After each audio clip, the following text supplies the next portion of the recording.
작물 심기 전 밭은 언제쯤 만들고 토양 살충제는 꼭 해야 할까요? 30년간 한국 춘란과 화초들을 키우고 16년간 200여 평의 텃밭을 가꾸면서 얻은 여러 가지 도움되는 경험들을 공유하려고 만든 채널입니다. 우리 텃밭 농부님들 이제 가을 작물을 심을 때가 되었는데요. 작물을 심기 전에 밭을 만드는데 언제쯤 만들고 비료와 토양 살충제는 어떻게 하는지 등에 대하여 이야기하려고 했는데 김장배추, 무가 주인공이 돼버리네요. 하하. 영상 뒷부분에서 우리 아저씨 또 말 많이 하는데요. 바쁘신 분들은 패스하세요. 크크크. 영상 끝까지 시청하시고 구독과 좋아요도 부탁드릴게요. 텃밭에 작물을 심을 밭을 만들 때 퇴비 등 유기질 비료는 최소 2주 전에 뿌리고 밭을 갈아 놓습니다. 유기질이 땅속에 들어가면 미생물들이 이를 분해하면서 아황산가스나 이산화탄소 등의 가스가 발생하는데요. 작물 뿌리와 잎줄기에 피해를 주니까 작물을 심기 전에 미리 유기물을 뿌리고 분해시켜 가스를 발산시키려는 것입니다. 완전 부숙된 유기질 비료라고 하여도 덜 부숙되었을 수 있으니 미리 뿌리고 흙과 잘 섞게 텃밭을 갈아주세요. 고토석회 등 석회를 뿌릴 때는 한 달 전에 먼저 뿌리시고, 화학비료는 가스 발생이 없으니 3, 4일 전까지 뿌리고 흙과 골고루 섞이도록 밭을 잘 갈아주시면 됩니다. 김장배추와 김장무 밭을 만들 때는 칼슘과 붕소비료를 밑거름으로 꼭 넣어주셔야 합니다. 아저씨 텃밭지기님들이 금년 3월에 텃밭 만드는 영상이에요. 하하. 밭을 만들 때는 토양살충제나 살균제를 넣어주시면 병충해 예방에 좋아요. 고작 흙 1g에 세균이 무려 1억 마리에서 10억 마리까지 들어있고 원생동물도 100만 마리 이상이 살고 있다고 해요. 흙이 아니고 그냥 세균 덩어리네요. 여기에 유익균도 있고 유해균도 있는데요. 선충이나 응애 작은 뿌리파리, 고자리파리 등등의 애벌레 등이 땅속에서 뿌리를 갉아먹고 상처가 나면 세균들이 식물 조직에 침입하여 발병을 하니까 토양 해충을 잘 잡으면 병도 막을 수 있습니다. 어떤 작물을 심으면 그 작물의 성분을 좋아하는 세균과 곤충들이 꼬이는데요. 첫 해에는 그것들이 모여들고 번식하고 작물에 피해를 줄 정도의 밀도가 될 때쯤 수확을 하기 때문에 피해가 덜한데, 같은 작물을 연속해서 심으면 이미 그곳 땅속에 와있던 해충과 세균들이 즉시 가해를 하기 때문에 피해가 큽니다. 특히 연작을 하지 않아야 하는데 텃밭이 좁아서 부득이하게 해야 하는 경우나 같은 과의 작물을 심는 데는 반드시 토양살충살균제를 넣어주어야 하는 이유입니다.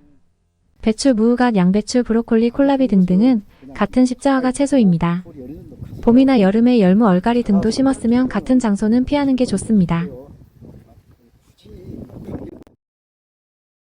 우리 텃밭님들이 텃밭에서 자가, 소비용으로 재배하는 채소 등 병충해 방제 작물 보호제는 농촌진흥청 농약안전정보 시스템에서 검색을 해보세요. 심는 작물과 병충해 증상 등등을 입력하면 사용 가능한 약들이 나옵니다. 또 한국작물보호협회에 가셔서도 여러가지 작물보호제를 검색할 수 있고 많은 정보들도 올려져 있으니 적극적으로 활용해서 건강한 먹거리를 생산하세요. 여기는 저희 13대가 텃밭을 하고 있어요. 13대. 이게 총 300평인데요. 300평인데 이번에는 가을 작물 심을 때 지금 밭을 준비를 해야 되는데요. 거기 유기질 비료를 넣고 토양 살충제 어떤 걸 쓸 것인가, 이거에 대해서 한번 제가 말씀을 드릴게요. 우리 앞에서 다현이가 다 말했는데 참고하시고 금년에 김장배추, 김장무, 풍년농사 이루기를 바랍니다. 가을 작물의 대표적인 것이 우리가 김장배추, 김장무잖아요. 거기에 좀 쪽파도 심고 또 갓, 돌산갓 이런 것도 심고 개인 취향에 따라서 이것저것 심기도 하는데요. 그래도 보면은 김장배추와 김장무입니다. 김장무, 김장배추 심을 때 밭부터 만들잖아요.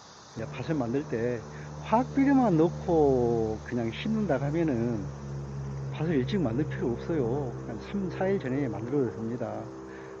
저는 예전에는 화학비료, 5종 포화비료를 많이 쓰는데 그때는 바로 뿌리고 바로 심었어요. 그런데 이제 내가 가을 작물을 심을 때 유기질 비료를 퇴비를 넣는다, 아니면 유박비료를 넣는다, 이랬을 때는 좀 다릅니다. 토양 살충제도 해야 되고 이때는 좀 다르는데, 그 유기질 비료를 넣으면은 분해가 되면서 가스가 올라와요.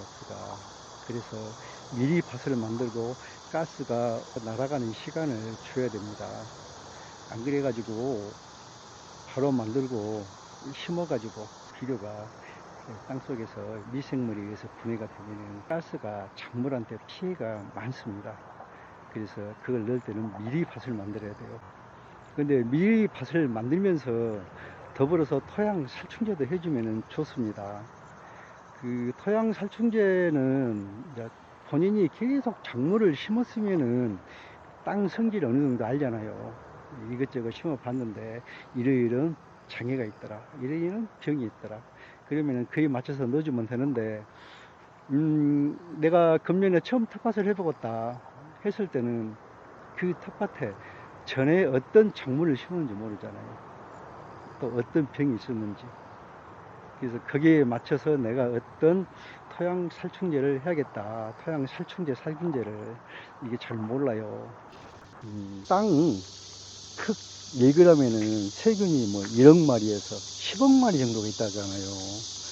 그게 우리가 뭐 원생동물 아주 작은, 그리고 또 땅 밑에 사는 우리 그 아주 작은 그 해충들, 그런 것도 많은데요. 그래서 중요한 것은 우리가 어떤 작물을 심으면은 그 작물을 좋아하는 이 병균들이 달려들거든요.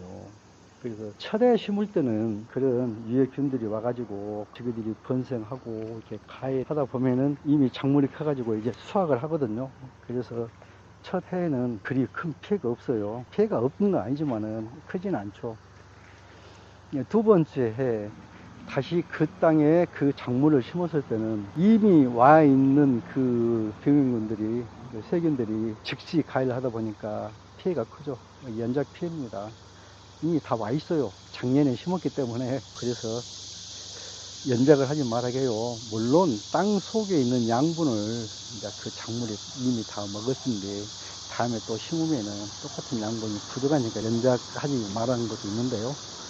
병균에 대한 그런 것도 있습니다. 요즘에는 참 그 농약에 대한 규제도 강화되고 좋은 저독성 농약들이 많이 나왔습니다. 어떤 농약은 예를 들어 고추에 살포를 하면은 수확 3일 전까지, 열무 살포하면은 수확 3일 전까지 이렇게 살포를 하거든요. 그러면 3일이면은 이미 햇빛이든 자연에서 분해가 돼가지고 인체에는 해가 없다, 그런 뜻이잖아요, 그게. 그래서 그런 좋은 농약이 많이 나가지고 화학 농약을 많이 쓰는데 인체에 피해가 없고 또 땅도 살리는 미생물 농약에 대해서 한번 말씀을 드릴게요. 사실 미생물에 관한 관심은 예전부터 많이 있었잖아요. 보니까 2006년도인가 강원도 농업기술원인가요? 거기서 미생물 농약을 이렇게 개발을 해가지고 실험을 하는데 한 87.6%인가 그 정도 그 효과를 봤더라고요. 그래가지고 2008년부터 아마 이제 농가에 보고받는다겠어요. 그 뒤로 어떻게 사용했는지는 잘 모르겠는데요. 어쨌든 간에 지금은 미생물 농약이 상당한 대세입니다. 제가 그 한국春나를 키우면서 우리 난초 키우는 사람들이 가장 무서워한 것이 연부병하고 부푸병이었어요. 근데 연부병은 무름병하고 같은 의미야 속에 그 균 같습니다. 이번 영상도 도움이 왜냐하면 되셨나요? 일단 세균성이고, 구독과 근데 좋아요 세균성 부탁드릴게요. 병균들은 끝까지 시청해주셔서 감사합니다. 한번 병증이 나타나면 그냥 막 퍼져요. 근데 이 특징들은 냄새가 납니다. 부패한 냄새가 나요. 곰팡이성 병균에 대해서 감염된 것들은 별로 그렇게 냄새는 안 나거든요.